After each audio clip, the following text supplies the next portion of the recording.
And now I'm about to get on my soapbox. The nerve of the FDA to say that when they told you not to take ivermectin for COVID-19 was just a suggestion is complete bullshit. This is the FDA's website about using ivermectin for COVID-19.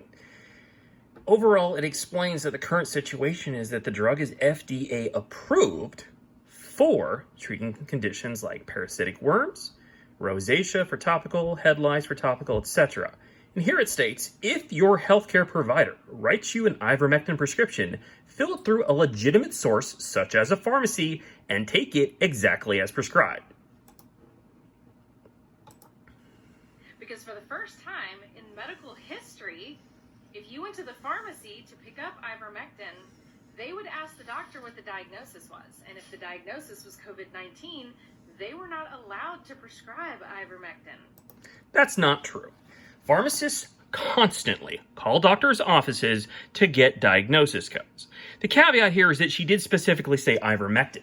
She could have meant in her personal medical history, but for global medical history, anytime a prescription comes in with doses that are off the charts, not FDA approved, and not even listed as FDA off-label, the pharmacist is going to call the doctor and ask what's going on. In general, there was a massive uptick of pharmacists calling doctors to get ICD-9 and ICD-10 codes in 2013 after the DEA smacked Walgreens with a multi-million-dollar fine, saying that we weren't doing our jobs. Well, that's funny. The DEA is the one that assigns the DEA numbers to the doctors to allow them to prescribe those drugs. Now, ivermectin is not a controlled listed drug, so the DEA has no involvement here. It's just the FDA. And it's not FDA approved and not FDA indicated for COVID-19. However, off-label prescribing is probably 2/3 of the drugs that I dispense in a day. So it's not unheard of. The problem was that the dose that was being used wasn't studied.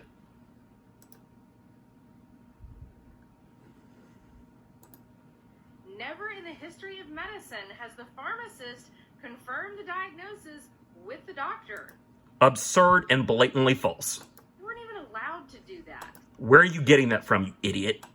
So for the FDA to backtrack in court and be like, oh, that was just a suggestion.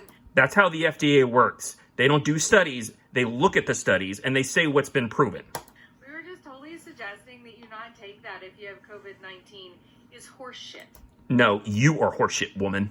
They knew that it would cure it. They knew that you would feel better within hours or... Really? They knew that? How did they know that? The FDA doesn't do studies. The NIH does. So you're saying what? The NIH did a study, proved ivermectin worked, and then did a big hush-up during the Trump administration and into our current administration? Yeah, that makes a lot of sense. For days, and they withheld it from you, just to clear things up. And how exactly would you even know about that in the first place?